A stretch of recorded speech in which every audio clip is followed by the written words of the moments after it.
किए थोड़े बहुत सर कल का टेस्ट एक बार जा बोले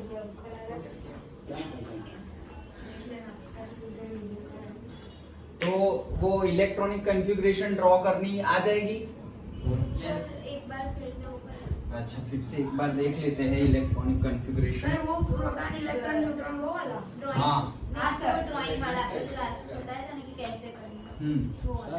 हाँ एक क्वेश्चन है सर अभी वाला ना सर, मतलब ऐसे बीजेपी की जस्ट लाइक तेरी यूनियन जैसे थी, हाँ तो बहुत सारे बाइक्स थी, तो सर ये सब मतलब सब मतलब ऑलमोस्ट पेट्रोल वाली थी, तो पेट्रोल तो जाएगा। हाँ तो सर पेट्रोल का पैसे जो गवर्नमेंट देती है, गवर्नमेंट देती है, जो मैक्स में गवर्नमेंट देती है, मतलब ऑफिशियली नहीं, और अनऑफिशियली। यस, सर मैक्स में एक डाउट है मतलब जो लोग खड़े हैं, जैसे कि कोई पर्टिकुलर मेंबर है जो जिनको टिकट मिली है इलेक्शन लड़ने के लिए, तो वो लोग के पास पैसा होना चाहिए खुद का या तो फिर पार्टी का। नहीं, तुमने सुना होगा, ऐसा नहीं होना चाहिए एक्चुअली, तो ये सब करप्शन ही है, one type of corruption. But हाँ, वन टाइप ऑफ करप्शन ही है। फोन आने दो तो चलेगा। सर मैक्स का एक डाउट है। हाँ रुको, अभी साइंस में ले फोन करना।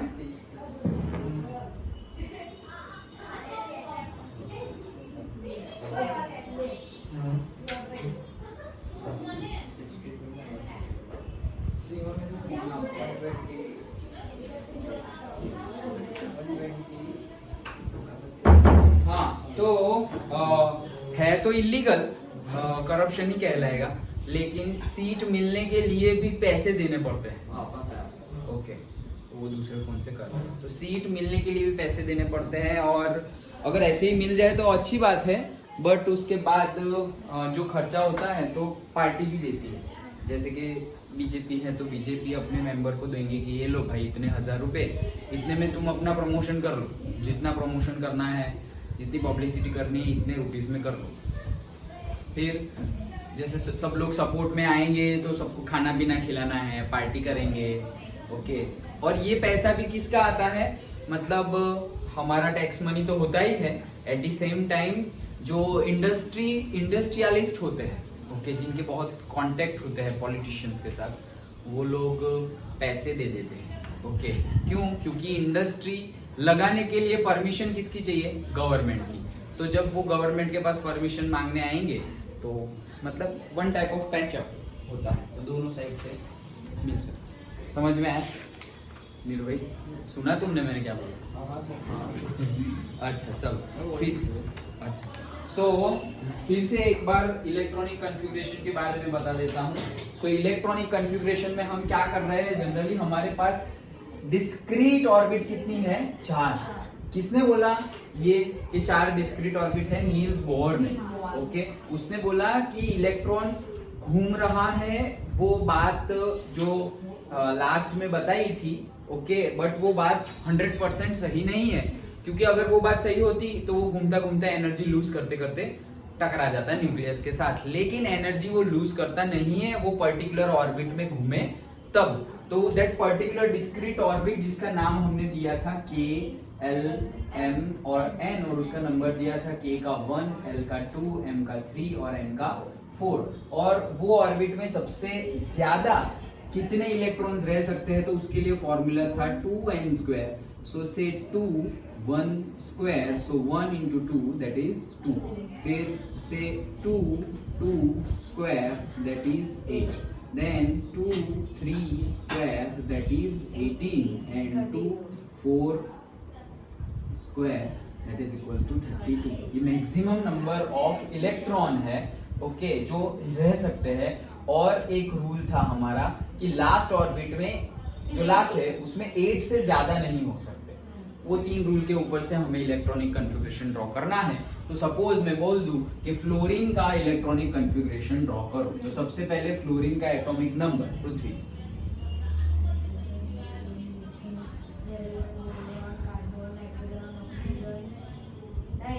नाइन 9 ओके चलो सो उसका एटॉमिक नंबर है 9 ओके और उसका एटॉमिक मास और से मास नंबर यार 9 बोल रहे हो ना तुम 9 कौन सा नंबर है ऑड सर ऑड हाँ वैसे ही है 9 तुम बोल रहे हो तो फिर गिनने की क्या जरूरत है 9 ऑड है अच्छा ऑड है तो ऑड का फॉर्मूला लगा 2z plus 1 तो लगा 9 to z 19 19 अच्छा सो 9 हाँ हम तो कैपेसिटर पे डबल करके आ जाता है डबल करके मेजॉरिटी में आ जाता है okay but again exceptions are there और जनरली मैंने इनको बताया कल तुम नहीं थे बट वो तुम देख लेना वीडियो तो है ही तो जो इवन नंबर है उसका डबल करके आ जाएगा और जो ऑड नंबर है उसका डबल प्लस 1 करके आएगा तो ये ऑड है तो डबल प्लस 1 लेकिन इसमें भी एक्सेप्शंस है वो एक्सेप्शंस है hydrogen beryllium nitrogen argon okay hydrogen nitrogen भी है हाइड्रोजन बेरिलियम नाइट्रोजन और आर्गन ये चार में ये रूल लागू नहीं होता है बाकी सब में लागू होता है ओके सो तो फिर उनका क्या है वो याद रख लेना ओके देन ये हमारा फ्लोरीन का एटॉमिक नंबर है 9 मतलब प्रोटॉन है 9 और इलेक्ट्रॉन भी है 9 और टोटल 19 है तो 19 में से 9 जाएंगे तो बचेंगे कितने 10 ओके 19 में से 9 जाएगा तो बचेंगे 10 तो न्यूट्रॉन कितने हैं 10 ओके ये हो गया अब हमें रखना है सपोज ये मेरा न्यूक्लियस है तो न्यूक्लियस में होंगे 9 प्रोटॉन से P और N ओके तो ये होंगे 9 और ये होंगे 10 ओके उसके बाद इलेक्ट्रॉन घुमाने हैं मुझे तो यहाँ पे ये फर्स्ट ऑर्बिट आ गई से K तो K में कितने आएंगे 2 ओके तो यहाँ पर एक इलेक्ट्रॉन और यहाँ पे एक इलेक्ट्रॉन देन K फुल हो गई तो फिर नेक्स्ट L तो L में कितने आएंगे टोटल आ सकते हैं 8 ओके और वैसे भी मैक्सिमम लास्ट में 8 है ओके सो L में आ सकते हैं 8 तो 2 तो हो गए हैं तो यहाँ पे मैं कितने रख दूंगा लेकिन मुझे 8 करने की जरूरत नहीं है मुझे तो कितने 9 इलेक्ट्रॉन ही देना है 9 में से 2 तो रख दिए मैंने तो बाकी 7 ही रहे तो सारे के सारे 7 यहाँ आ जाएंगे सो 1 2 3 4 5 6 7 इलेक्ट्रॉन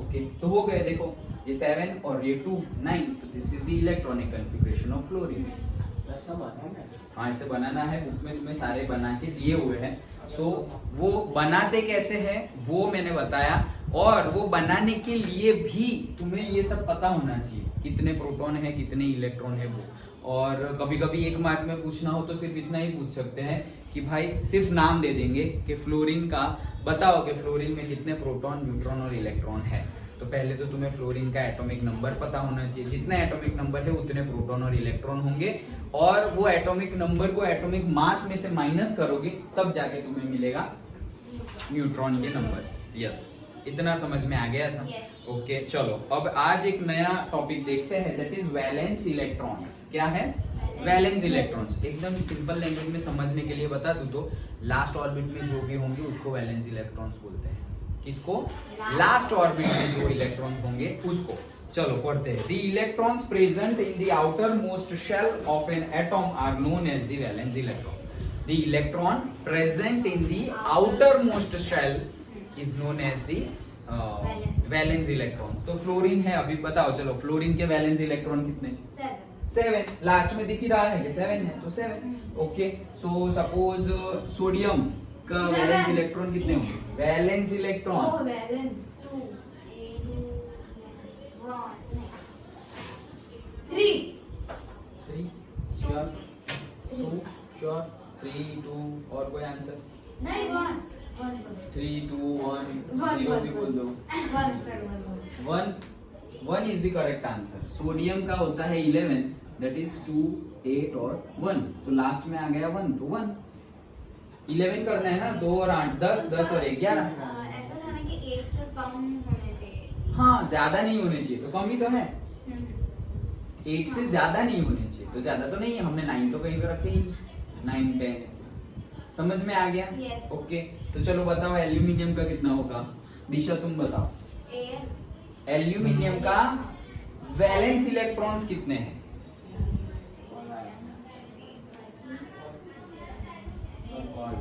कॉल आ रहा है, आने दो। 1 नहीं, गलत। एक सेकेंड।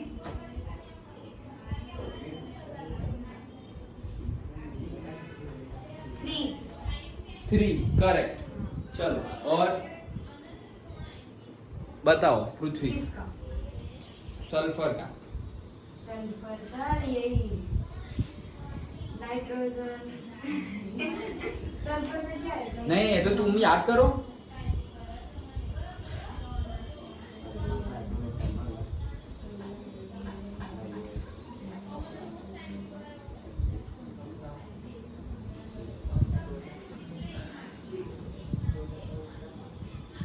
अरे यार बहुत टाइम हुआ, ऐसे थोड़ी चलेगा। 16 ऐसे थोड़ी भूल जाना है। 16 बोलो, चलो जल्दी अब। वैलेंस इलेक्ट्रॉन्स, हाँ 6 2 8 6 okay. 2 + 8 10 10 + 6 16 okay. Valence electron simple. Yes. चलो बताओ लावण्या, क्लोरीन का वैलेंस इलेक्ट्रॉन कितने होंगे? क्लोरीन का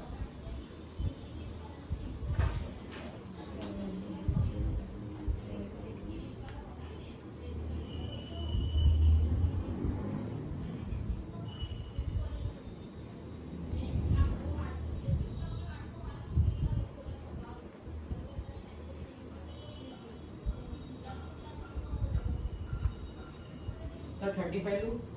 नहीं, वो तो एटॉमिक मास है उसका। नंबर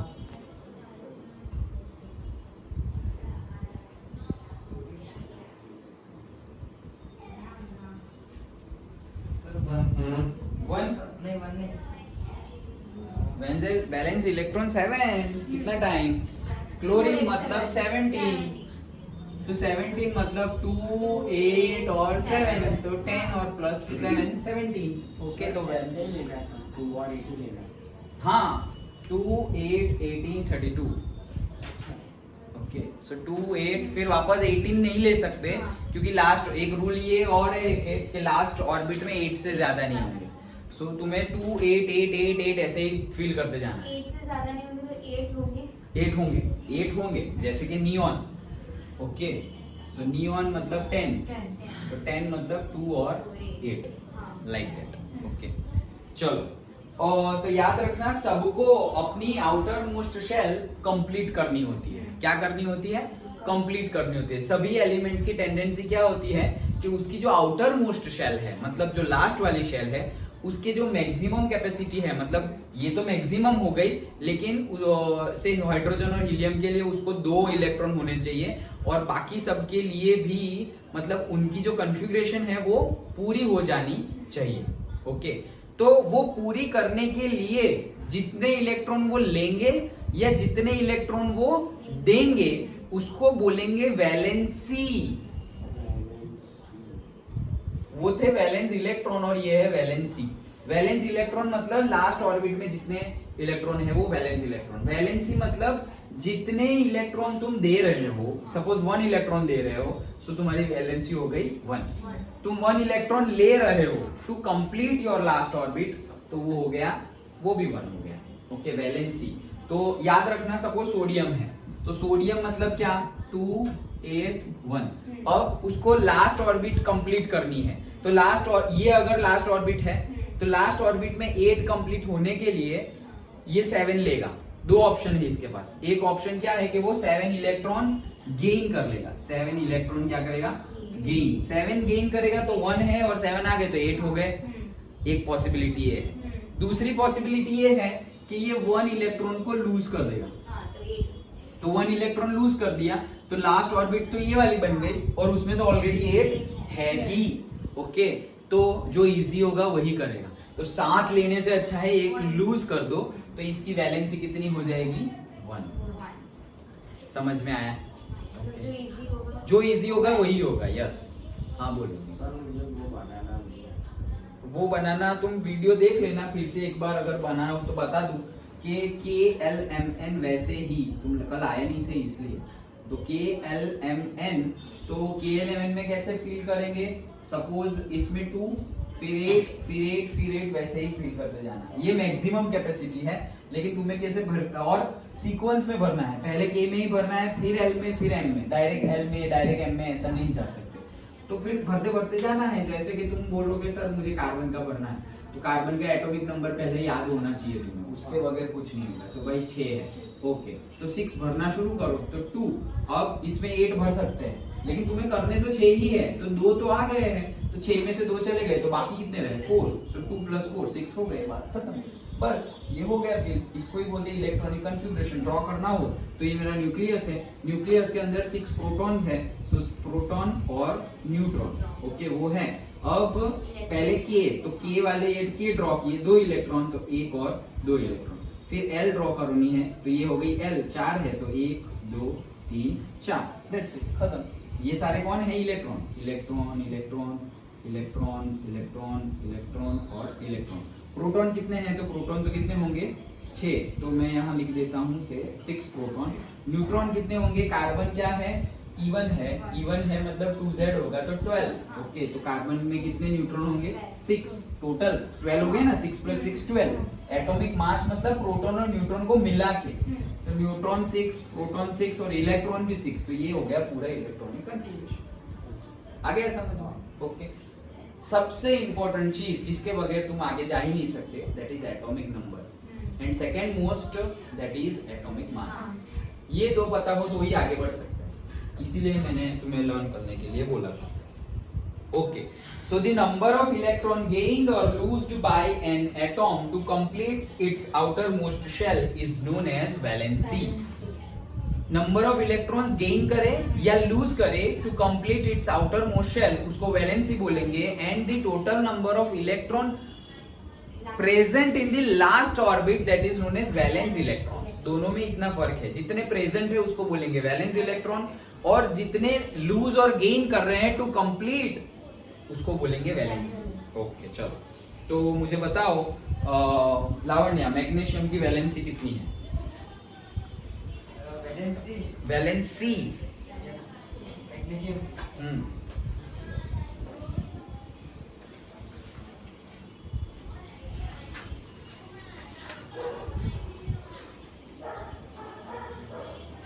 जितने गेन या लॉस करेगा। हाँ,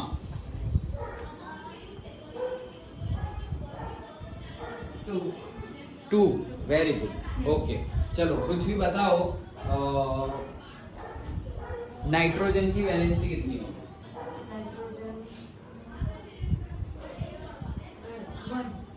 गलत। क्यों, कैसे बना है? बताओ दिशा। 5 श्योर?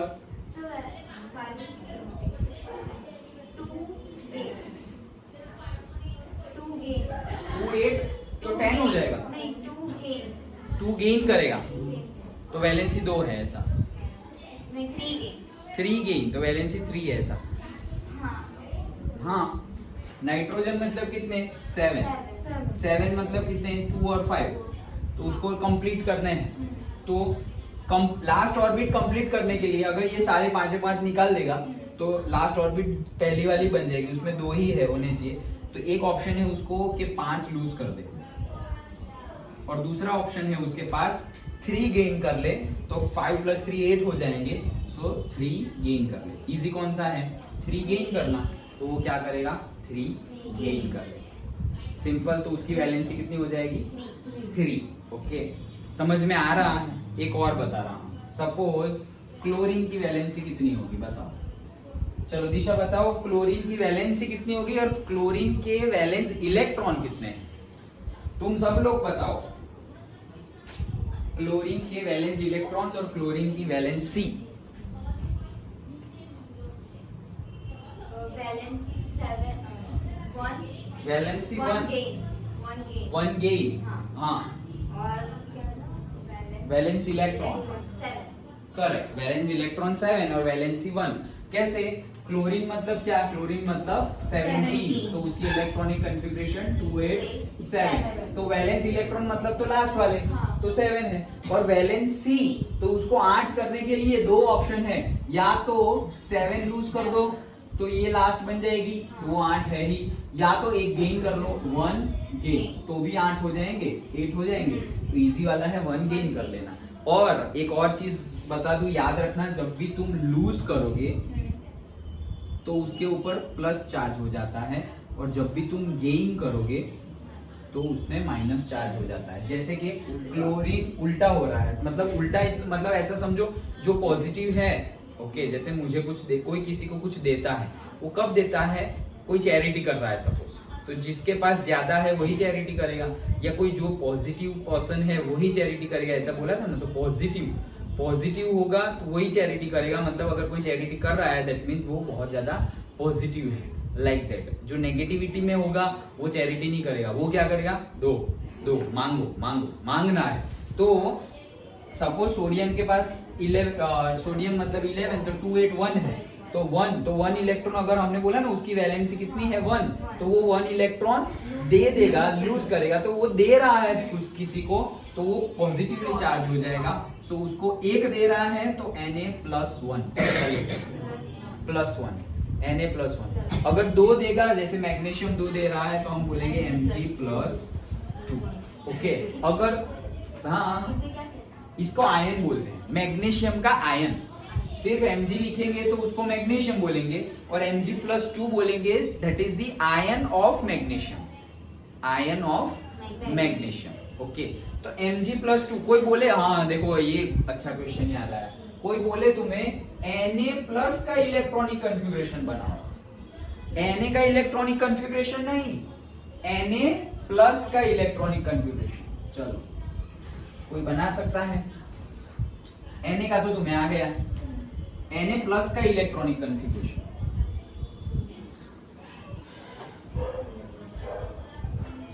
फिगर बना। हाँ, मतलब पहले तो वो बताओ कि उसमें कितने इलेक्ट्रॉन होंगे। Na+ में कितने इलेक्ट्रॉन? 11। Na में कितने होते हैं? 11। और Na+ में 11 ही होंगे।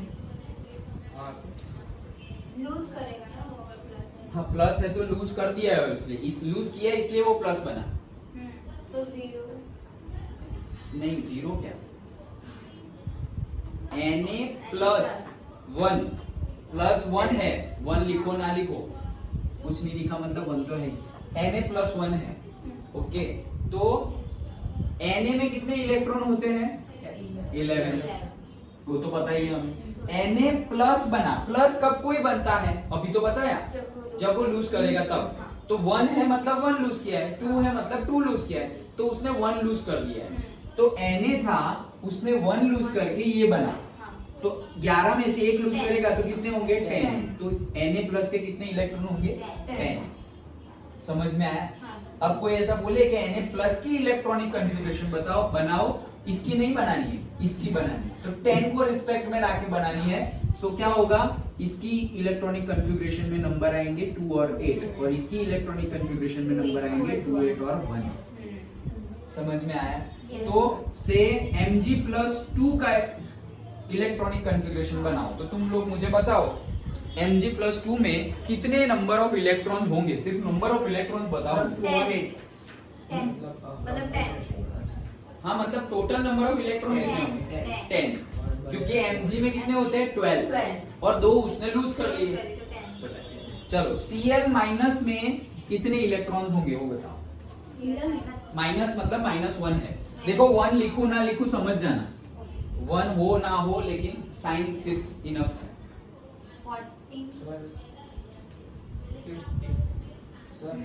16। हाँ 16 और माइनस प्लस करना, तो प्लस कितना होगा? 15।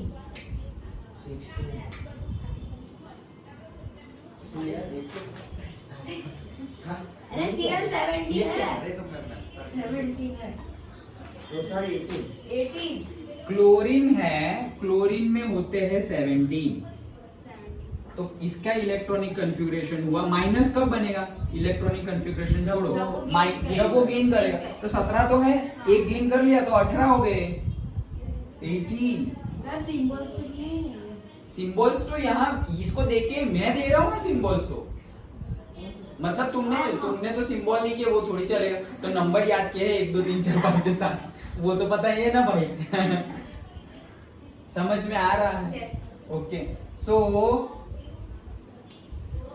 ये समझ में आया? हाँ। ओके, तो ऐसे भी पूछ सकते हैं कि सिर्फ Na का इलेक्ट्रॉनिक, ये तो इजी हो गया कि सोडियम का इलेक्ट्रॉनिक कन्फिग्रेशन, मैग्नीशियम का, लेकिन ऐसा करे तो भी वो टफ नहीं है। Al+3 का इलेक्ट्रॉनिक कन्फिग्रेशन, Al+3, तो सबसे पहले तो तुम्हें Al का पता होना चाहिए। एल्यूमिनियम में कितने इलेक्ट्रॉन होते हैं? 13 होते हैं। तो एल्यूमिनियम में 13 इलेक्ट्रॉन होते हैं। +3 कब बनते हैं? जब वो लूज करते हैं। लूज करें, जब 3 लूज करेंगे, जब 3 दे देंगे किसी को, तब +3 बनेंगे, पॉजिटिवली 3 बनेंगे। जब 3 लूज करेंगे तब 13 में से 3 लूज कर दिए तो 10, बस खत्म। इसका इलेक्ट्रॉनिक कन्फिग्रेशन लिखना हो तो 2 और 8, 2 दैट्स इट। समझ में आ गया? Yes. ओके, चलो लास्ट क्वेश्चन। O-2 में कितने इलेक्ट्रॉन होंगे? O मतलब क्या? ऑक्सीजन। 6 सर 10 18 और नहीं 1 से सॉरी 8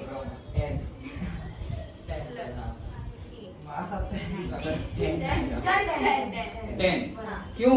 क्योंकि ऑक्सीजन का इलेक्ट्रॉन होते हैं 8 और 2 माइनस है, माइनस मतलब गेन कर रहा है। सो 8 तो थे और 2 ले लिए, तो कितने हो गए टोटल? 10। आया समझ में? यस। ओके चलो, तो बहुत अच्छे से पढ़ लिया है हमने, अब आना चाहिए। अब सिंपल सब बाकी है, otherwise chapter is completed. Main चीज तुम लोगों ने सीख ली है। ये ओजोन चलो, वाला है। हाँ ओजोन वाला है, O- नहीं ये बोर्ड पे ऑक्सीजन ही है, ऑक्सीजन ही है। ऑक्सीजन का एक एलिमेंट है ना, एक एलिमेंट, ये सिर्फ O है, वो है ऑक्सीजन। लेकिन ऑक्सीजन का सिंगल मॉलिक्यूल है। हमारे एटमॉस्फेयर में ऑक्सीजन कभी भी सिंगल मॉलिक्यूल में अवेलेबल होता नहीं है, ऑलवेज डबल में होता है। सो O और O दोनों साथ में ही होते हैं, तो वो क्या होता है? O2। तो ऑक्सीजन एक्चुअली O2 है। हम जो ऑक्सीजन बोल रहे हैं वो O2 है। O2 के अंदर और एक ऑक्सीजन आ जाता है, तब बनता है O3, that is the ozone. O3 is ozone. Okay, चलो तो अब एक देखना है एटॉमिक नंबर, हमें पता ही है। The total number of protons present in the nucleus of atom is known as atomic number, पता ही। Okay, total number of protons present in the nucleus is known as the atomic number. और हमें ये भी पता है कि जितने प्रोटॉन होंगे उतने ही इलेक्ट्रॉन होंगे। ओके, नेक्स्ट ये भी पता ही है मास नंबर, वो भी पता है। इलेक्ट्रॉन्स मास इज नेग्लिजिबल, ये तो हमने देख लिया था। कितना नेग्लिजिबल है with respect to proton? -2000 minus नहीं बोलेंगे, 2000 टाइम्स लेस। माइनस नहीं बोलेंगे, 2000 times less. Okay, so the sum of the total number of protons and neutrons present in the nucleus of an atom is known as the mass number। पता ही है कि nucleus के अंदर proton और neutron जितने हैं उनका सम करेंगे तो वो जो हमें मिलेगा that is the mass number. Okay, the sum of the number of protons and neutrons available in the nucleus is known as the mass number, that's it। Okay, और प्रोटॉन और न्यूट्रॉन होते कहाँ है? न्यूक्लियस में होते हैं। तो उसको शॉर्ट में बोलना हो तो न्यूक्लियॉन्स भी बोलते हैं, nucleons. Okay, so protons and neutrons दोनों को साथ में बोलना हो। ओके, मतलब न्यूक्लियॉन्स बोलो मतलब सिर्फ प्रोटॉन नहीं होंगे, और न्यूक्लियॉन्स बोलो तो सिर्फ न्यूट्रॉन भी नहीं है। न्यूक्लियॉन्स मतलब जो न्यूक्लियस में रहते हैं उनको न्यूक्लियॉन्स बोलते हैं। ओके, समझ में आ रहा है? जो न्यूक्लियस में रहते हैं उसको न्यूक्लियॉन्स बोलते हैं। जैसे कि जो बिट्स में पढ़ते हैं उसको बिट्सियन बोलते हैं, आईआईटी में पढ़ते हैं उसको आईआईटीएन बोलते हैं। ओके, संस्कारी पता नहीं, स्कूल में नहीं बोलते कॉलेज में, हाँ कॉलेज में बोल देते हैं। ओके, तो जय अम्बे में तो अम्बियन ऐसे थोड़ी बोलेंगे आत्मीय तो आत्मीयन हाँ, तो अपना अपना भी बाकी रह गया, मार्गदर्शकियन ऐसे बहुत लेंथी हो गया। ओके, तो हमारा छोटा करना पड़ेगा, मार्गदर्शक, दैट्स इट। ओके, चलो हाँ, सो मास। और अभी ये जो देखो तुम लोगों ने नोटिस किया होगा, मैं हर बार ऐसे लिखता हूँ। ओके, तो उसका रूल है, कहीं भी कुछ भी नहीं लिख सकते। ओके, तो हर बार तुम्हारा जो सिंबल है वो बीच में आएगा, तुम्हारा एटॉमिक नंबर यहाँ लेफ्ट हैंड साइड में बॉटम में आएगा, और atomic mass left hand side में टॉप में आएगा। हमेशा ऐसे ही लिखना है, दिस इज द कन्वेंशन। मतलब तुम्हें कार्बन का लिखना हो तो कार्बन बीच में लिखा, उसका एटॉमिक नंबर दैट इज 6 और atomic mass that is also 6, sorry that is 12, तो हम यहाँ पे लिखेंगे 12 ऐसे, लाइक दिस। तो हमें पता चल जाएगा कि ये एटॉमिक मास है और ये एटॉमिक नंबर है। समझ में आया? So this is the convention what we use. Understood? Yes. Okay, चलो अब एक जैसे नाइट्रोजन, तो कैसे लिखेंगे? नाइट्रोजन है, सो कितना है एटॉमिक नंबर बोलो निर्भय नाइट्रोजन का?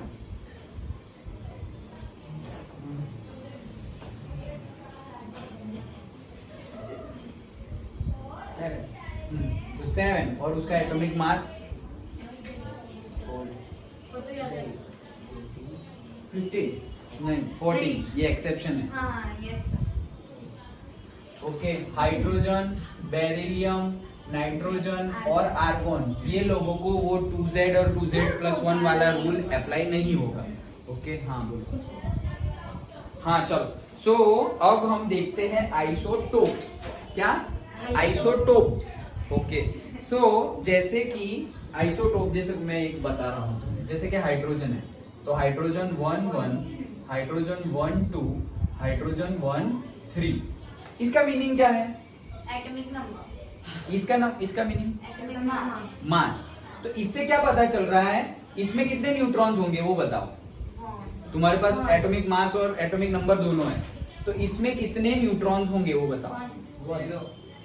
0 होंगे। ये प्रोटॉन ही 1 है, तो एटॉमिक मास तो प्रोटॉन प्लस न्यूट्रॉन होता है, तो प्रोटॉन 1 है, तो यहाँ पे 1 plus something that is should be the atomic mass. But 1 तो है ऑलरेडी, तो 1 + 0 करेंगे तभी तो 1 आएगा। 1 + 1 भी किया तो 2 हो जाएगा, लेकिन हमें पता है कि 2 नहीं करना है, 1 करना है।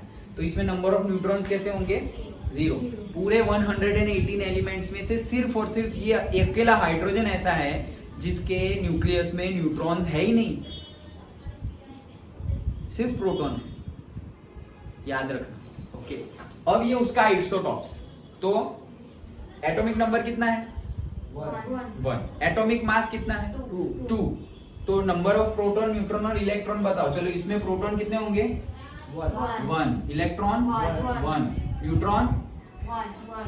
इसमें सर 0 आया ना? इसमें 0 0। इसमें बताओ। चलो, proton, 1 electron, 1 neutron 1 sure 2 sure नहीं सर 1 ही आएगा। हाँ। प्रोटॉन प्लस न्यूट्रॉन मिलके तो एटॉमिक मास बनता है, तो 1 + 1 मिलके 2 होगा ना। चलो, इसके लिए बताओ। प्रोटॉन 1, इलेक्ट्रॉन 1, न्यूट्रॉन 2 श्योर हाँ सर पक्का पक्का। करेक्ट। तो 2 + 1 मिलके तो 3 बनेगा। समझ में आया? Yes. ओके, सो इसे आइसोटॉप्स। हाँ, ये आइसोटॉप्स है, मतलब एटॉमिक नंबर तो सेम है लेकिन एटॉमिक मास डिफरेंट है। एटॉमिक नंबर देखो 1 1 1 ही है, 1 1 1, सबके एटॉमिक नंबर क्या है? 1। क्योंकि एटॉमिक नंबर जैसे ही 2 हो जाएगा वो हाइड्रोजन नहीं हीलियम हो जाएगा। लेकिन एटॉमिक नंबर तो 1 ही है, लेकिन सबके एटॉमिक मास डिफरेंट है। तो they are the isotopes. Isotopes are the atoms of same element. Isotopes are the atoms of same element, वही element having same atomic number, जिनके एटॉमिक नंबर सेम है but different mass number. That's it. Atomic number same और different mass number, उनको बोलेंगे isotopes. इनका नाम याद रखना हो तो हाइड्रोजन, ड्यूटेरियम एंड ट्रीटियम, ऐसा उनका नाम है। पूछे क्या? हाँ, एक याद रख लेना। हाइड्रोजन, ये है ड्यूटेरियम, और ये है ट्रीटियम। ओके, ट्रीटियम समझ में आ गया? ओके, सर क्या है? आइसोटॉप्स कहाँ गए ये लोग? ये रे आइसोटोप्स। तो ये कौन है? आइसोटोप्स। सो आइसोटॉप्स में जैसे एक आइसोटॉप्स है जिनका क्लोरीन 1735, क्लोरीन 1737। ये आइसोटोप्स है या नहीं है पहले वो बताओ। है, क्योंकि एटॉमिक नंबर सेम है और एटॉमिक मास डिफरेंट है और सेम ही एलिमेंट के हैं। सेम ही एलिमेंट के हैं। ओके, तो ये आइसोटोप्स है। ओके, सो ये वर्ल्ड में 3:1 में पाए जाते हैं। कैसे? 3:1, मतलब कि 75% ये मिलेगा क्लोरीन और 1% और 25% ये मिलेगा। 3:1 मतलब वही हुआ ना 3 + 1 दैट इज 4 हो जाएगा। ओके, सो मतलब कि अगर 3 + 1 4 हो गया, तो ऐसा समझो कि 25 4 जा, अगर मैं इसको 25 से मल्टीप्लाई करूं तो 25 1 जा 25, यहाँ पर 25 से भी, दोनों को 25 से मल्टीप्लाई कर रहा हूँ, सो 25 1 जा क्या आएगा 25, 25 3 जा क्या आएगा 75, हो गया 75 25 टोटल 100। तो मतलब एक यहाँ से तुम डिगिंग कर रहे हो, सपोज अपने घर के नीचे से डिगिंग कर रहे हो और तुम्हें एक सॉलिड क्लोरीन मिला, सॉलिड तो मिलेगा नहीं लेकिन एज्यूम के सॉलिड क्लोरीन मिला, तो जो सपोज उसका वेट है 1 kg, कितना है 1 kg, अगेन हम मास बोलना चाहिए, तो उसका मास है 1 kg, उसका मास है 1 kg। तो 1 kg अगर निकला है जनरली, तो उसमें से 1 kg में से 750 ग्राम क्या होगा, ये वाला क्लोरीन, और 250 ग्राम क्या होगा, ये वाला क्लोरीन। कन्वेंशनली जो हम अर्थ क्रस्ट में से जो हमें मिलता है, अर्थ क्रस्ट में से बोलो या वर्ल्ड में जो अवेलेबल है, वो क्लोरीन हमेशा 3:1 के रेशियो में, दैट इज द 75:25 वाले रेशियो में हमें मिलता है। समझ में आया?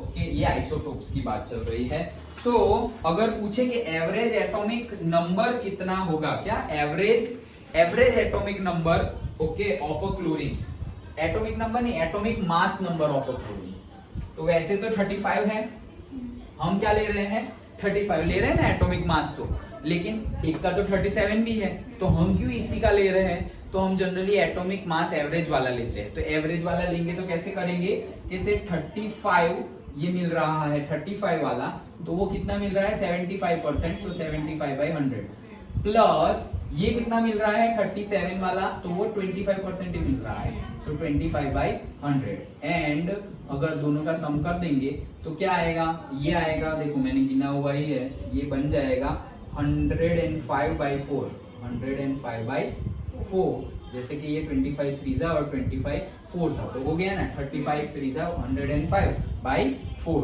प्लस ये हो गया 25 4 जा, तो ये हो गया 37/4, टोटल हो जाएगा 142/4 and that will be 35.5 AMU।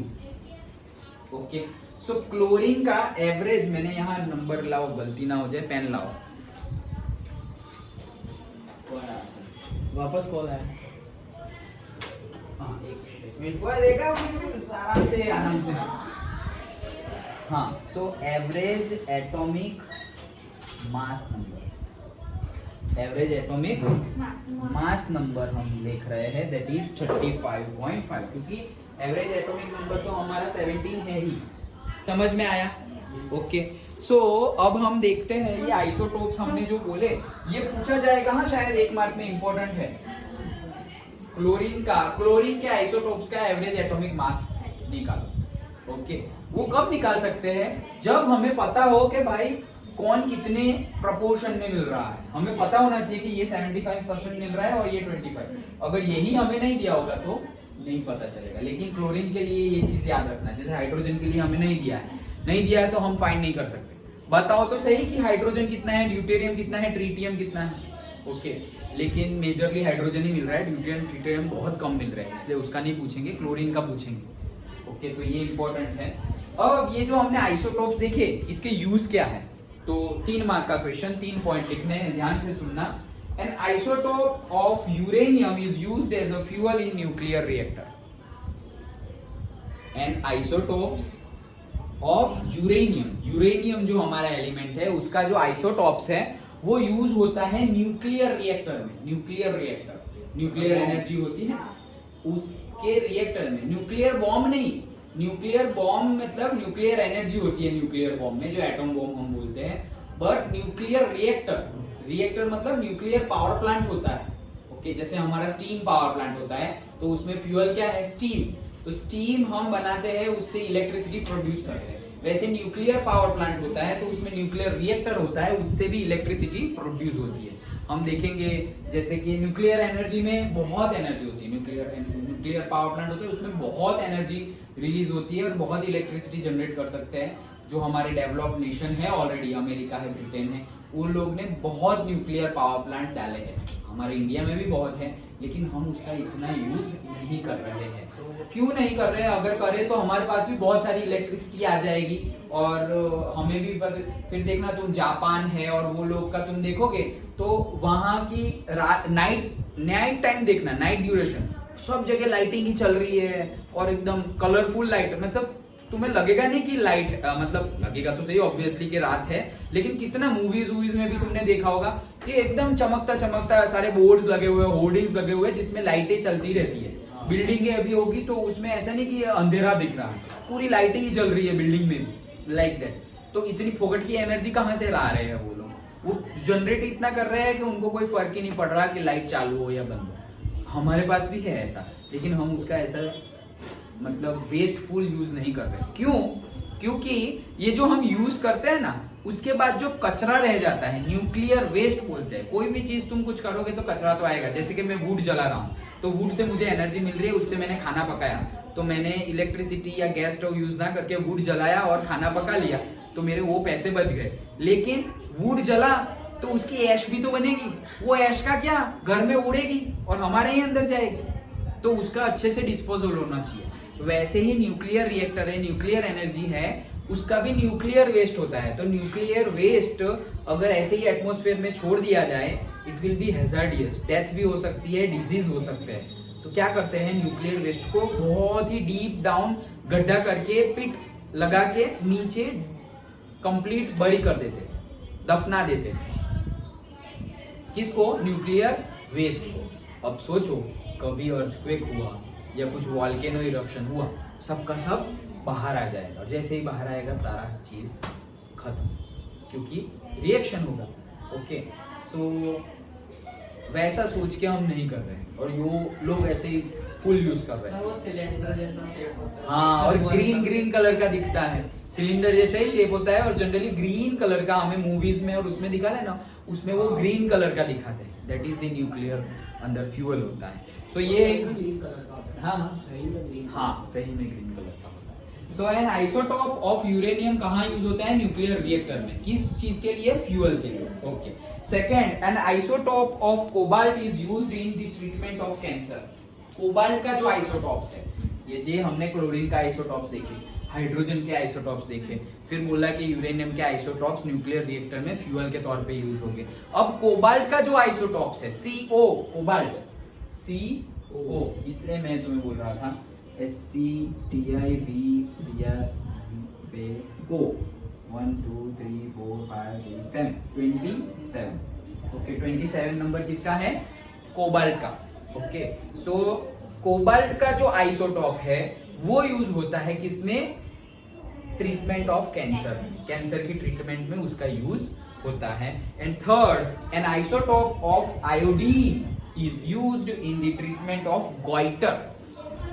बहुत ही ज्यादा पूछे जाने वाला एक मार्क का सवाल। वो आंख वाली ये भी एक डिसीज ना? disease है। हाँ, ये भी एक डिसीज है। ऐसे मुंह यहाँ गले के पास ऐसे स्वेलिंग हो जाता है, ऐसे फूल जाता है ऐसे, मतलब तुम लगेगा अरे ये कैसा गला है, ये गला तो ये नेक तो ये रहा, लेकिन आसपास भी ऐसे हो रहा। उसको बोलते हैं गॉइटर, जिसमें आयोडीन नहीं होता है। साइंस में आया था। हाँ, ये आया था, फोटो के साथ आया था, इस जिसमें आयोडीन नहीं होता, इसलिए टाटा और बाकी सारी सॉल्ट वाली कंपनी बोलती है आयोडीन युक्त नमक। ओके, तो आयोडीन युक्त नमक मतलब कि जिसमें आयोडीन है। हमारी बॉडी के लिए आयोडीन जरूरी है, लेकिन जिसकी बॉडी में इनफ अमाउंट ऑफ आयोडीन नहीं होगा उसको गॉइटर हो जाएगा। ओके, तो फिर गॉइटर होगा तो उसको आयोडीन तो देना पड़ेगा, तो आयोडीन का आइसोटोप यूज होता है गॉइटर के इलाज में। ओके, सर ठीक होता है? ठीक होते हैं, यस। 3 यूजेस याद आ गए, 2 तो बीमारियों के हैं और एक ऐसा फ्यूल है। Okay, so that is the isotope. And last but not the least, isobars. क्या है? आइसोबार्स। सो आइसोबार्स जो हमारे टॉपिक है, अब इसमें सिर्फ उल्टा है, आइसोटोप्स एंड आइसोबार। तो आइसोबार में क्या है? उल्टा है। एटॉमिक मास सेम है, एटॉमिक नंबर डिफरेंट है। ओके, मतलब एटॉमिक मास जो ऊपर वाले हैं वो सेम होंगे और ये नीचे वाले डिफरेंट होंगे। सो एटॉम्स ऑफ डिफरेंट एलिमेंट्स, वहां पे सेम एलिमेंट्स, वहां पे सेम एलिमेंट्स थे, यहाँ पे different elements. Atoms of different elements with different atomic numbers. तो डिफरेंट एलिमेंट हो गए तो डिफरेंट ही एटॉमिक नंबर होंगे ना, तो डिफरेंट। ओके, चलो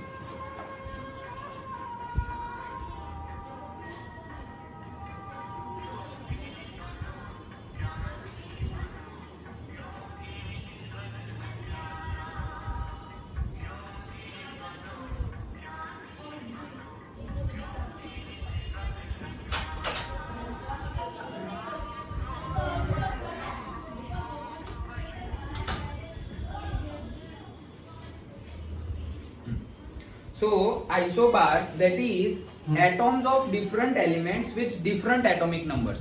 Different element है तो atomic number different होंगे. Which have the same mass number, जिनके mass number क्या है, same है, they are known as the isobars. Okay, वो क्या है, isobars है.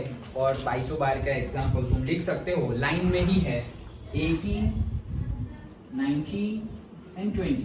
कौन सा है 18 atomic number? Correct, argon, potassium, थोड़ा पीछे से, पोटेशियम और कैल्शियम.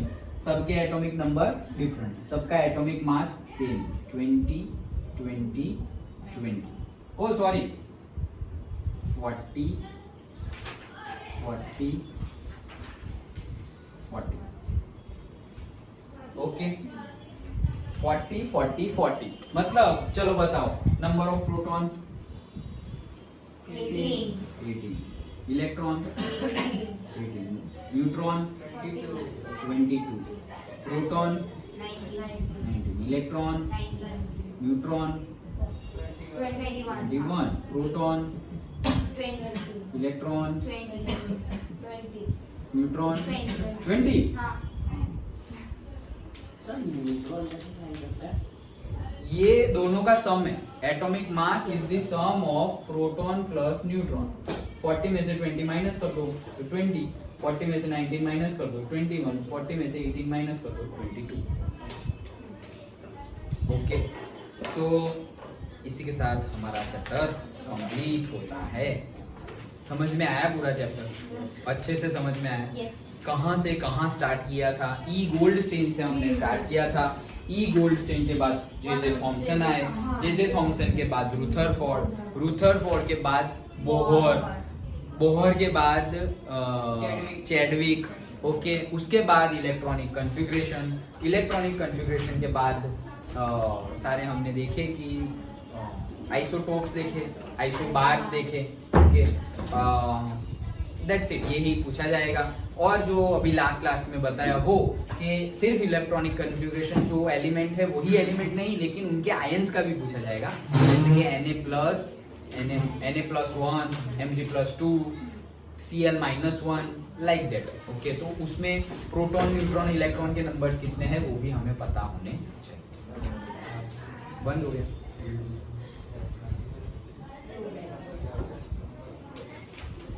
समझ में आया? ओके, सो इसी के साथ हमारा चैप्टर कंप्लीट होता है.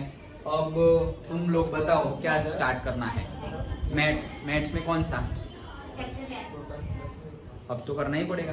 क्या है उसका नाम? सर्कल्स. ओके, इजी है. ओके, तो सर्कल्स कल से स्टार्ट करते हैं. ओके, लेकिन उसके पहले सिलेबस में जो तुम्हारी नेक्स्ट एग्जाम के लिए जो सिलेबस है उसके लिए साइंस में क्या बाकी है? खत्म. निर्भय, तुम्हारा सिलेबस आया? कुछ आए तो बता देना, आए तो बताना, नहीं तो लास्ट में कंप्लीट नहीं होगा फिर. ओके, ऑलमोस्ट कंप्लीट हो गया. हाँ, फिर लावण्या तुम्हारा तो हो गया है. बायो है वो लास्ट वाला. वो 15 वाला. बायो ही बाकी. वो 15 वाला बायो, 13 वाला. वो तो जनरल साइंस है. 13 साउंड, नहीं, disease अरे का. 15 है वो. हाँ 13 तो साउंड है. 13 हाँ, है. हम्म. वो डिसीज वाला पार्ट हाँ, है. ठीक है. ओके, तो साइंस में कुछ नहीं है अभी के लिए. ओके, तुम्हारा है बायो का. हाँ बायो का लास्ट. 15, हाँ, वो भी हमारा. वो 15, वो तो जनरल साइंस है, बायो ही नहीं है, उसको बायो में रखो ही मत. हाँ, 5th और 6th, हाँ वो तो हो गया ना आपने. नहीं, वो स्टैंडर्ड 5th 6th का चैप्टर है. हाँ, सही में वैसा ही है. 5th 6th का ही चैप्टर है वो, जनरल साइंस है वो. हाँ. ओके, नहीं नहीं 13, why do we fall ill? तो साउंड कहाँ है? Sound sound. तो 12 है. ओके, तो why do we fall ill? नहीं है. वो नहीं है, लेकिन अच्छा है चैप्टर वो. हाँ. हमारा स्टार्ट होगा. वो जनरल साइंस जैसा ही है. हमें पता चलेगा कि कैसे हम बीमार होते हैं. वो तुम 8th में आई थिंक 3rd चैप्टर पढ़े थे, याद है? बैक्टीरिया, वायरसेस, प्रोटोजोआ, ये वो प्रोकैरियोटिक, यूकैरियोट्स. ओके, वो सब चीजें थोड़ी बहुत वापस है उसमें. ओके, तो साइंस ऑलमोस्ट कंप्लीटेड. मैथ्स में सर्कल स्टार्ट करते हैं. और कुछ मैथ्स में बाकी? पता नहीं. तो अभी सर्कल कल से स्टार्ट करते हैं और फिर फिर एसएसटी में हमने नाजिज्म देख लिया, उसके बाद वाला क्या था? फॉरेस्ट कम्युनिटी वो भी देख लिया। हाँ ओके। बिकॉज एसएस में हिस्ट्री खत्म, सिविक्स भी खत्म, हाँ। ज्योग्राफी भी खत्म, इको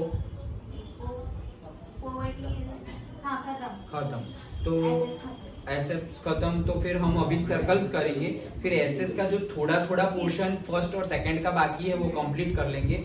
थोड़े के लिए ऐसा लग रहा है कि चैप्टर बाकी है, तो वो कंप्लीट कर देंगे, थोड़ा ही है। ओके,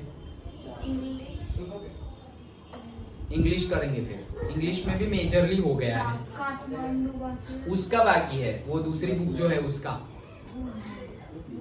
मूवमेंट्स का नहीं तो बहुत सारा दो है। चैप्टर कौन है? ठीक है, whatever we will discuss. Okay ठीक है, कल मैथ्स, यस कल मैथ्स। Bye sir. बाय।